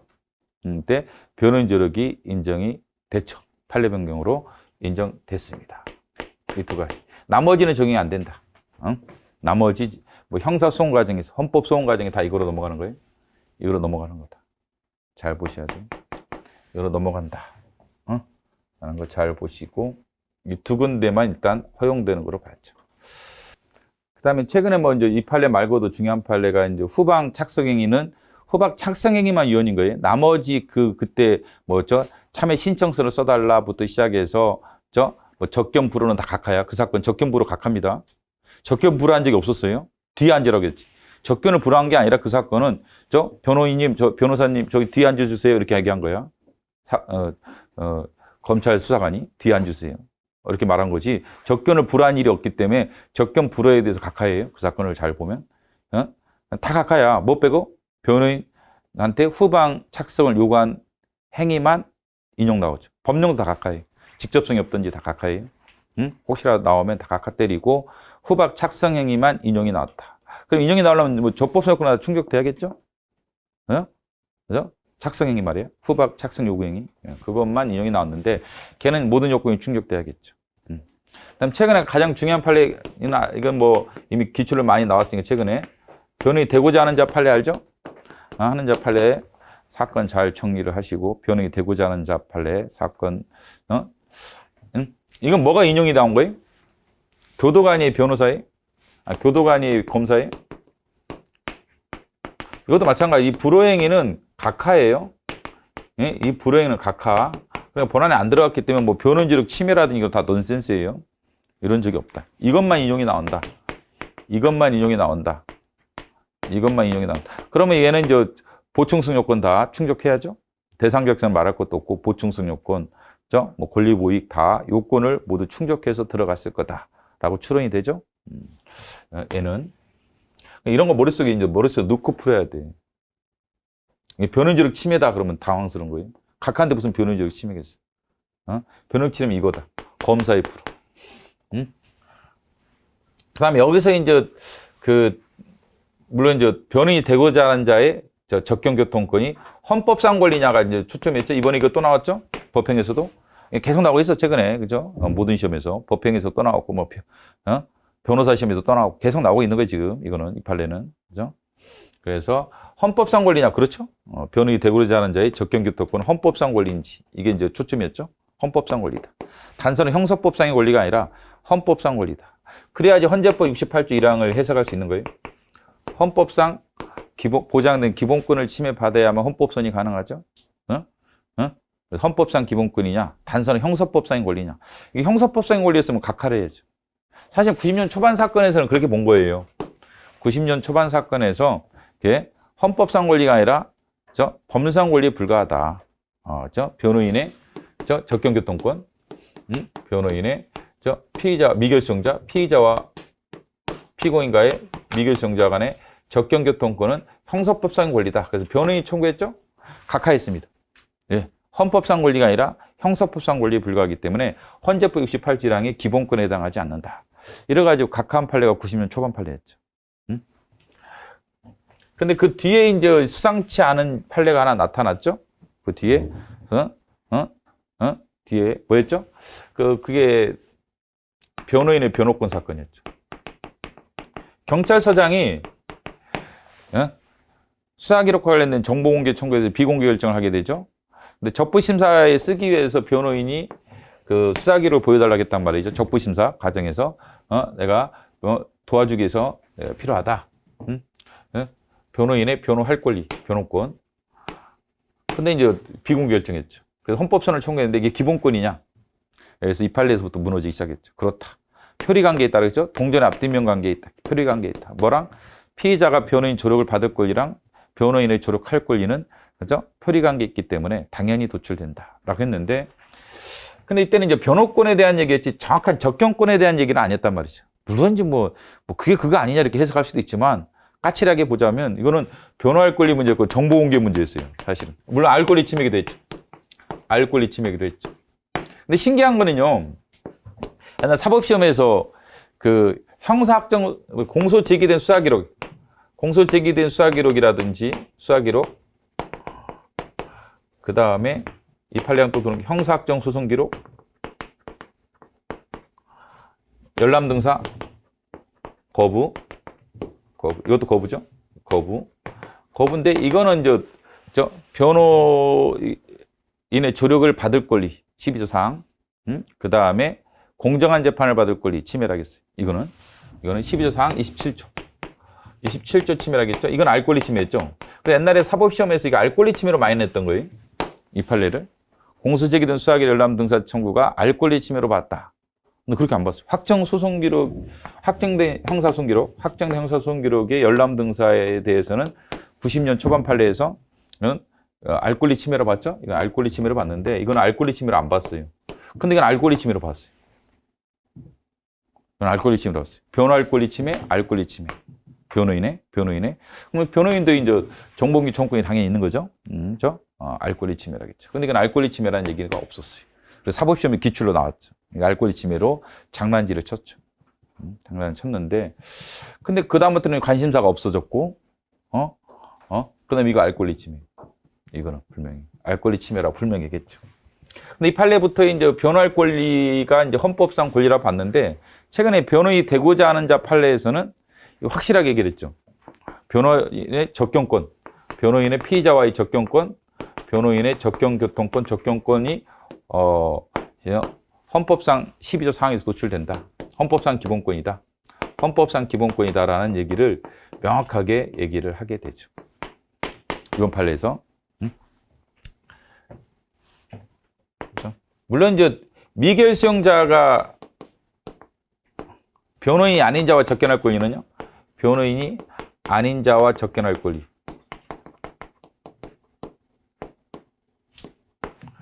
이는 헌법상 기본권이 12사항에서 보호돼요? 사항에서 보호되지는 않죠. 근데 헌법상 기본권이냐? 10조의 행복주권이죠. 행복주권에서 보호되죠. 27조 사항의 무죄추원권에서 보호된다고 그랬죠. 근데 이것도 생각하면 당연한 거예요. 역으로 추적을 해보세요. 이 사건이 뭐였냐면은 군행정법 시행령이란 말이죠. 군행정법 시행령에서 주의에만 만나라 사건이었죠. 근데 이게 인용 나왔잖아요.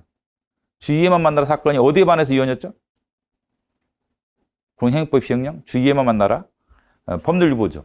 37조 2항의 법률유보원칙 위반돼서 이혼이죠. 법률유보원칙 위반돼서 이제 이혼이죠. 법률에 근거 없었다는 거죠. 이혼인데 이혼이라는 것은 뭐예요? 기본권이라는 얘기지. 이혼이 나오려면 기본권이어야 되지. 그래서 맨날 이렇게 물어봐도 틀리는 거 보면 좀 신기해. 수험생들이 아무런 생각이 없는 거예요 지금. 자, 인용이 나왔다는 건 뭐예요? 헌법상 기본권을 침해했다는 얘기죠? 아니, 헌법상 기본권을 침해해야지 헌법소는 인용 나오는 거예요. 1항헌법소는 최소한. 68조 1항헌법소는 인용이 나오려면 근데 이게 군형법 시행령이라는데 2항에서 이혼이 나올 수 있어요 없어요? 군형법 시행령이 법률위반칙 위반돼서 이게 이혼이다. 이게 나올 수 있어요? 안 나오지 이게. 법률만 심판 대상이 되잖아요. 법률처를 가져야지 2항은 헌법선에 대상이 되니까 시행령은 대상이 안 되니까 각하했겠지. 그러면 이게 인용이 나왔다는 건 대부분 안단 말이죠. 그렇다면 1항헌법선이라는 걸 추론할 수 있는 거고 위헌번 심판 더더구나 아니고. 그 다음에 인용이 나왔다는 헌법상 기본권이라는 것이 추론이 되는 거예요. 헌법상 기본권인데 어딘지가 문제죠. 이게 아니라니까 헌법상 기본권이 아니라고 생각하는 거예요, 수험생들이. 12조 사항에서 보호되지 않는다. 그럼 헌법상 기본권이 아니다. 아니, 헌법상의 기본권이 12조 사항만 있어요? 10조는 기본권이 아닌가? 그건 넌센스지. 그런 거죠. 기본 문제니까 헷갈리면 안 된다. 그렇죠? 그래서 이거 인용이 나왔다는 건 헌법상 기본권을 말하는 거예요. 전제에도 깔려있어요. 이걸 물어봤어요. 이번에 법행에서도. 답은 쉽죠. 답은 쉽게 나온 거예요. 그렇죠? 헌법상 기본권이 아니다. 법행에서. 아니다. 기본권이라고 아니라고 했으면 각하지. 뭐로 인용을 했겠어요? 변호인이 되고자 하는 자 판례 인용 맞죠? 다만 여기서 이제 더 심각한 문제가 됐다는 게 이게 형집행법 이게 시행령과 형서법에 있어서 이건 누구죠? 누가 적견에 대한 권한을 갖고 있는 거예요? 이거는 형집행 시행령, 형집행을 누가 하는 거예요? 교도소장, 구치소장. 이 관련된 법조항과 관련된 교도관, 위임을 받은 교도관이라고 했죠. 그래서 이게 교도관 영역에서 그런 거예요. 수사나 신문 과정, 피해자 신문하는 과정에서는 누구죠? 검사, 사법경찰관이죠. 근데 여기 보면 이제 근무 시간 외에는 이제 적견을 거부할 수 있단 말이죠. 근무 시간 내가 아니라 근무 시간이 끝나면. 근데 그때가 야간이었어요. 실제 사건이. 야간에 변호인이 대검자라는 자가 찾아왔단 말이죠. 그러니까 이게 교도관이 거부했는데, 그때는 어디 있었어요? 피의자가 여기 있었던 거죠. 검찰청에 있었던 거예요. 검사실에. 검찰청 검사실에서 지금 수사받고 있는 거였던 수사받고 있었으니까 교도관의 영역이 아닌 거예요. 교도관이 어떻게 할 수 있는 영역이 아니라 수사의 주체는 검사나 사법경찰관이죠. 얘네가 수사하는 건 아니란 말이죠. 수사받으러 지금 간 거니까 이거는 관련이 없었던 법정이에요. 그 당시. 수사과정, 신문과정, 수사과정은 이게 관련이 없다겠죠. 관련이 없다. 이게 관련이 있는 거죠. 그 때문에 이 불허가 기본권행을 안 미친단 말이죠. 얘는 불허할 권한이 없는 거예요. 왜? 수사과정이니까. 수사과정에서 교도관이 지금 왜 껴? 그죠? 얘네가 결정하는 거지. 그래서 수사과정에서 신문 있어서, 는 이게 적용이 안 된다. 그리고 불허는 대상이 안 된다. 각하. 근데 이게 이제 그러면 검사가 불허한 거냐? 그렇지. 검사는 실제 사건에서 시체말로 쌩깐 거예요. 불허한 것도 아니야. 그냥 모른 체 한 거야. 그렇죠? 변호인 가서 따지니까 모른 체 한 거지 뭐. 교도관한테 말해보세요. 제가 아니어서. 이렇게 얘기한 거예요. 한마디로. 교도관이 안 된대요? 글쎄. 이래가지고 얘는 한마디로 쌩까고 그냥 무시한 거예요. 그죠? 변호인의 말을. 근데 그걸 불허로 볼 거냐? 해서 그걸 불허로 봐야 한다. 이렇게 본 거예요. 판례를 보면. 얘가 조치를 취하지 않은 것도, 교도관이 불허해요. 당신이 조치 좀 취해주세요. 했더니 조치 취하지 않고 가만히 있는 거예요. 불허한 것으로 봐야 한다. 그죠? 의미상 불허한 것으로 봐야 한다. 그래서 이걸 대상으로 삼겠다.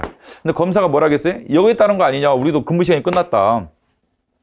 근데 내가 교도관이 아니라는 거지. 근데 왜 근무 시간이 끝났는데 신문을 수사를 왜 하고 있어? 그죠? 그것은 네가 지금 하고 있는 건 형소법에 따라 하는 건데 특별한 사정이 없는 한 이거 거부할 수 없도록 되어 있다. 그렇죠? 그래서 이게 근거가 안 된다. 그래서 거부의 근거가 없다. 그렇죠? 불허의 근거 없다라고 해서 법률 유보원칙 위반되는 거 이거. 법률 유보원칙 위반되는 겁니다. 법률 유보원칙 위반되는 거야. 그래서 변호인의 변호할 권리 침해다. 법률에 근거 없다. 그렇지? 이게 근거 안 된다는 거야. 네가 주장하는 이 시행령이 검사 네가 주장하는 피청구인 네가 주장하는 시행령이 근거가 되지 않는다. 따라서 법률에 근거 없죠? 그러면 변호인의 변호권도 기본권으로 제한할 수가 있다는 거예요. 32항에 따라. 그럼 법률에 근거 있으면 가능하다는 얘기 아니에요? 또 어떻게 보면? 그렇죠. 당연히 제한할 수 있다. 그렇죠. 그래서 맨날 나오는 거 제발 좀 헷갈리지 마라. 변호인이 조력을 받을 권리 제한할 수 있어요? 제한? 할 수 있죠. 적경교통권 제한할 수 있어요? 적경교통 제한할 수 있다? 제한할 수 있다. 뭐로? 물론 37지향 법률의 근거를 둬서. 자유로운 적경교통권 제한할 수 있어요? 자유로운 적경권? 이건 없다. 선임할 권리 제한할 수 있어요? 선임할 권리? 변호인 선임할 권리 제한할 수 없다. 이건 제한이 안 되는 거예요. 이건 제한이 안 되고, 이런 건 제한이 된다. 변호인 조력을 받을 권리 제한 가능하고, 변호인의 접견할 권리 또는 변호인이 접견할 권리든 하여간 피의자가 변호인을 접견할 권리든 접견교통권 제한 가능하다. 근데 자유로운 접견권은 안 된다고 그랬어요. 자유롭게 접견교통권, 자유롭게 접견해서 교통할 권리는 인정이 안 된다. 선임할 권리 제한이 안 된다. 인정이 안 된다가 아니라 제한이 안 된다. 법률로도 제한할 수 없다. 법률로도 제한할 수 없는 변호인 조력의 본질적인 내용이죠. 잘 이런 것들은 알아서 구별을 좀 하셔야 된다. 변호인 조력 조심하시고, 변호인 조력 나올 가능성이 이쪽은 다 있죠. 알다시피 여러분이 다 시험에 나왔어. 이번에 법행에서도 변호사 시험에서도 다 나왔고, 다 나와요. 그때 우리 때 나온다는 거 나올 가능성이 매우 크죠. 당연히 알다시피. 근데 잘 정리를 해서 준비를 하셔야겠지. 그렇죠? 적부심사. 체포구속인 적부심사 연역 같은 거 알아서 하세요. 이제는. 그 다음에 7항. 그 다음에 13조. 1항. 자, 행위시 법률에 의하여 범죄를 구성한 행위로. 이게 또 나왔죠? 형벌부석도 또 나왔죠. 맞아. 형벌부석이 이번 변호사 시험에도 나왔고, 법행에도 나왔어요. 알다시피 노역장 유치. 하도 중요한 판례라서 그런지 계속되고 있다. 노역장 유치 판례를 계속해서 변호사 시험도 내고 있고 법형에서도 계속 내고 있죠. 노역장 유치 판례를 가지고 출제를 했다라는 거죠. 그래서 13조 1항 형벌과 관련된 소기법이 금지죠. 소기법을 금지하고 있다. 13조 2항 그냥 소기법을 금지하고 있다. 용어 가지고 장난도 최근에 쳤어요. 참정권은 박탈이고 재산권은요 제한이죠. 어? 그렇게 냈나? 제한당하지 않는다. 이렇게 출제를 했다면 X죠. 참정권이 제한이고 재산권이 박탈이죠. 바꿔서 냈어 이번에. 어디 시험인가? 어느 시험인지 기억이 안 나는데 하여간 바꿔서도 냈어요. 기출을 최근에 어떤 기출에서. 그래서 하여간 이렇게 돼 있는데, 그래서 이제 소기법 금지 원칙을 도출하죠. 이 조항에서. 물론 이제 정확하면 참정권이랑 뭐 재산권에 대한 얘기만 있긴 하죠. 있긴 하지만 소기법 금지 원칙을 일반적으로 도출했죠.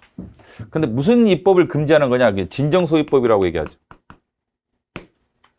진정소기법을 금지하는 것이다. 이 조항은 뭐가 아니라 분인소기법을 금지하는 게 아니라 분인소기법을 입법을 금지하는 것이 아니라, 그렇죠. 금지하는 게 아니라 진정소기법을 금지하는 것이다. 이렇게 보죠. 그럼 부진소기법은 어떻게 되느냐? 여기서 금지되진 않고, 그러면 부진소기법은, 입법은 보니까 신뢰보호의 문제죠.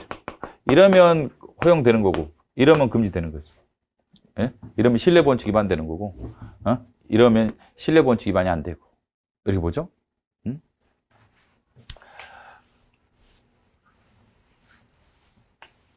그 세 가지가 있다면 이렇게 소기법 관련돼서는 이제 세 가지가 있죠. 이건 헌법에 근거는 없고 신뢰보원칙이죠. 헌법 명시 규정은 없고 신뢰보원칙이죠. 물론 이제 신뢰보원칙도 헌법에 있어 없어요? 없죠. 법 취지가 헌법에 없잖아요. 규정이. 법 취지든 신뢰보원칙이든 다 헌법에 규정은 없죠. 근데 당연한 거지만 법 취지가 헌법상 원리로서 신뢰보호를 도출하는 근거가 되죠. 이건 절대금지, 이거는 원칙금지 예외적 허용. 원칙금지 예외적 허용이죠. 이건 그렇게 말할 수도 없고, 여기서 이제 부진소기법을 금지하지 않고, 여기서 다만 이렇게만 보죠. 비교 형량에서 허용 여부가 결정된다. 라는 거죠.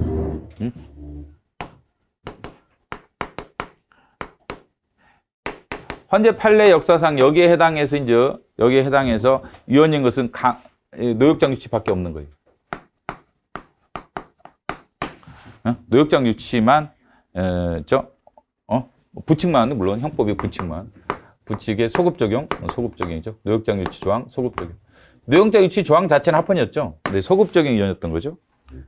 뭐였죠? 10억 이상일 때는 며칠 이상. 이 조항은 합헌이었고, 이것을 이 법 시행 이후에 공소가 제기된 사건부터 적용한다는 부칙만 위헌이 나왔던 거예요, 물론.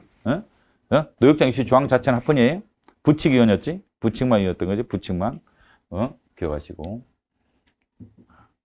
그래서 이것만 이제 위헌이 나왔죠. 물론 이제 보호감호도 적용은 된다겠는데, 위헌 나온 거는 다른 이유로 위헌 나왔고, 이거는. 그러니까 보호감호도 이제 적용이 되죠. 보호감호도 적용된다는 헌재 판례가 이제 있었죠. 그렇죠. 있었다. 그 다음에 사회봉사명령도 적용된다는 대법원 판례를 언급했지, 이 판례에서 언급을 했습니다. 이 판례에서 이 얘기를 했죠. 근데 노역장 유치 사건을 보면, 노역장 유치 소급 적용 유치 사건을 보면, 법정 의견은 이거죠. 법정 의견. 그럼 이거고, 별개 의견은 여기에서 위헌이 나오는 거예요. 별개 의견은 형벌 불소음이 적용이 안 된다는 거죠. 형벌 불소음이 안 되고 진정소기법이기 때문에 위헌이다. 헌재 물론 입장이 아니죠. 별개의 의미는 뭐예요? 얘는 형벌 불소기 적용은 안 되고 소기법 금지 원칙에 따라 위헌이 된다. 라는 거죠. 위헌은 위헌인데, 법 논리 구조가 완전히 다르죠. 물론 이게 헌재의 법정 의견은 아닙니다. 이렇게 나오면 틀려요. 13조 2항 위반된다. X입니다. 13조 1항 위반되는 거예요. 13조 1항 위반된다. 기억하셔야 돼요. 13조 1항 위반되는 노역장 유치 부칙 사건은 13조 1항 위반이 2항 위반이 아니죠. 이걸 통해서 이걸 구별을 좀 해야 돼, 이제는. 구별할 필요성이 매우 커졌다라는 거죠. 그 다음에, 아까 보호감호가 있었고, 그래서 보완처분 관련돼서 보완처분은 일반적으로 뭐예요? 일반적으로 이게 적용돼야 안 돼요? 안 되고 이게 적용되죠. 보완처분은. 이게 적용이 안 된다 그랬죠. 보완처분 중 신체의 자유를 제한하는 박탈하는 보호감호는 보완처분 중 보호감호도 보완처분 하나지만 이게 적용되는 거죠. 이게 적용되는 거죠.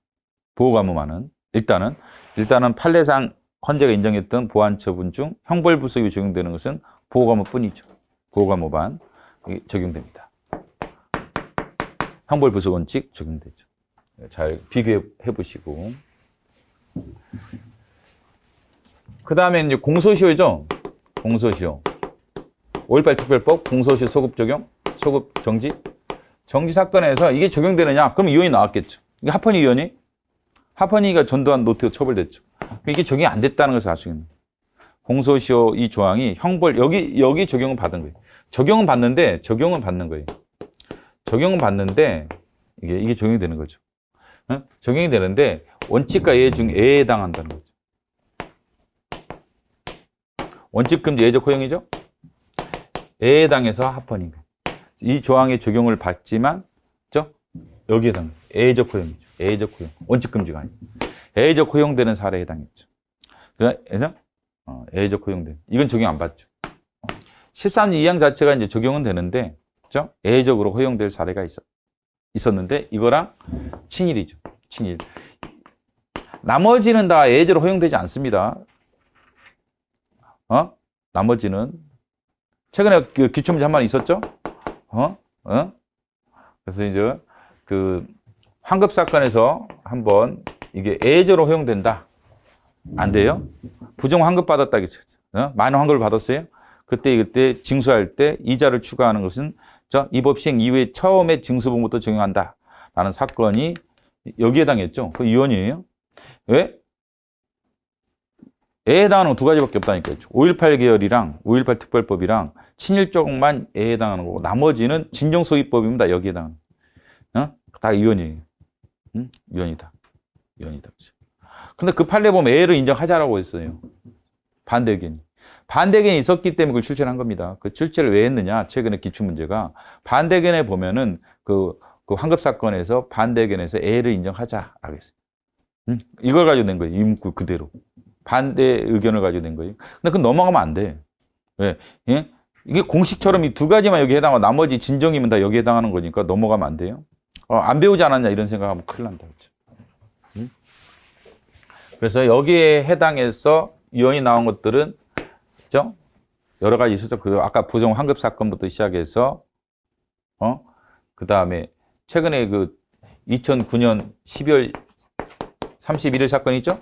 이때 법이 개정되면서 2009년 1월 1일로 소급 정한다. 뭐였죠? 공무원연금법. 공무원연금법 사건에서 헌재가 2008년 12월 31일까지 개정하라고 했죠? 근데 2009년 1월 1일에 신법을 시행해야 되는데 2009년 12월 31일 날 신법을 시행하죠. 그래놓고 소급 정시키죠? 이거에 대해서 이제 진정소위법에 해당해서 이혼 나왔죠. 이혼 나왔죠. 그 다음에 이제 부진소기법에 해당하더라도 이제 이게 위헌이 될 수는 있겠죠. 신뢰보 위반이죠. 그래서 산재법 최고보상제도가 들어오면서 기존 산재를 당했던 사람한테 2년 6개월의 유예기한이 있었죠. 2년 6개월의 유예기한 사건에 있어서는 이게 적용돼서 신뢰보원칙 위반돼 재산권 침해했죠. 신뢰보원칙 위반됩니다. 신뢰보원칙 위반이죠. 신뢰보원칙 위반이다. 그래서 이제 계속 나오는 게 이제 장래 이행기죠. 장래 이행기에 있는 이런 연금이라든지 이건 연금은 아니지만 산재보상 이런 것들은 진정소위법이 아닙니다. 이건 장래 이행기가 도래되는 연금이나 산재보상의 문제는 진정소위법이 아니다. 계속 기출이 있었죠, 이거는. 그럼 뭐의 문제인 거예요? 분유소위법의 문제죠. 그래서 이미 받은 것을 토해내는 게 아니라 앞으로 받을 것 중에 2년 6개월간만은 기존에 네가 받은 액수를 하고 2년 6개월이 끝나면 새로운 최고보상제도를 적용하겠다. 이런 내용이었죠. 앞으로 2년 후에 받을 내용에 대한 얘기란 말이죠. 2년 6개월 후에 받을 내용에 대한 내용이라서 이건 이미 받았던 내용을 강제로 징수하는 게 소급적으로 징수하는 게 아니라 앞으로 받을 내용이죠. 그래서 이게 표현이 뭐예요? 장래이행기죠. 이거는 뭐 기출에도 여러 번 있었죠. 장래이행기가 도래되는 이런 보상이라든지 연금이라든지 이런 것은 뭐의 문제는 아니다. 진정소유법 문제는 아니고 뭐의 문제? 신뢰보유 문제죠. 신뢰보유 문제다 하는 거죠. 그래서 신뢰보원칙 위반이 있었지. 2년 6개월. 물론 이제 8년은 합헌이었죠. 8년 사건이 있었고, 2년 6개월 사건이 있었죠. 근데 약간 이번에 이제 법행이 좀 약간 문제 오류가 있었죠. 그래서 이제 유예기한을 두더라도 유언이다. 그렇게 말할 수 없어요. 유예기한이 너무 짧으면 유언이고 길면 합헌이 나왔어요. 법이 개정되죠? 2년 6개월에 유언 나오자 8년까지는 그러면 그대로 하고 8년 이후부터만 최고보상제를 적용하겠다.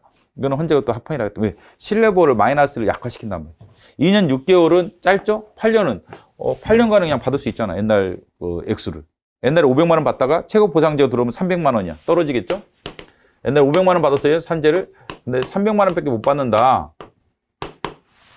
그럼 2년 6개월은 500 받아라. 2년 6개월 끝나면 300. 근데 내가 이제 산재를 당한 게 거의 영구적이야. 죽을 때까지 이제 산재로 인해서 노동력이 상실됐어. 그럼 2년 6개월이 짧을 수도 있어. 앞으로 30년 받아야 되는데 앞으로 내가 예를 들면 2년 6개월이 짧을 수도 있죠. 그래서 신뢰보호 위반이었던 거야. 근데 8년이면 좀 신뢰보호 마이너스를 약화시켜준단 말이죠. 예? 약화시켜주는 2년보다는 2년 6개월보다는 8년이 신뢰보호 마이너스 적게 되겠죠. 그래서 2년 6개월은 이렇게 됐던 거고 8년은 이렇게 되는 거죠. 세 가지로 구성이 된다. 일단 머릿속에 두셔야 한다. 그랬죠. 그래서 여기 위반이 안 되더라도 요새 표현상 여기 위반되면 이혼이다 하는 거예요. 여기 위반이 안 되면 여기 위반은 아니다. 여기에 해당하지 않는다. 그러면 합헌이냐? 그렇지 않아요? 이 사건을 보더라도 산재법 사건을 보더라도 여기 위반은 안 됐죠. 결론적으로. 진정소유법이 아니었으니까 2년 6개월 사건. 근데 신뢰보원칙 위반돼서 부인소유법이지만 이혼이 나왔죠. 이혼이 나왔죠. 이거로 이혼이 나오는 경우도 있어요. 구별을 잘 해두시고 여기 위반이 안 되더라도 이혼이 나올 수도 있다. 여기에 해당해서. 자, 그래서 형벌부서원칙 적용되는 거 안 되는 것들은 아까 말씀드렸고 보호감호, 그다음에 노역장 유치, 사회봉사명령 여기까지 인정됐죠? 나머지 사건은 헌재 판례상은 이건 적용이 안 됐죠. 여기 적용이 안 됐다. 라고 봤죠. 그래서 형법상의 형벌이 한정된다? 한정되지 않죠. 형법상의 형벌이 한정되지 않습니다. 그렇죠? 뭐가? 형벌불소원칙은. 그래서 형법상 형벌이 아닌 뭐도 노역장 유치라든지 보호감호도 적용이 되니까 형법상의 형법에 한정되지 않는다라는 헌재 판례가 있었죠? 헌재 판례가 있었고 조심하시고. 세 가지 차이점 잘 분석을 해보시고 그 다음에 13조 사망이 있죠? 연좌제 금지 됐습니다. 잠깐 쉬고 하겠습니다.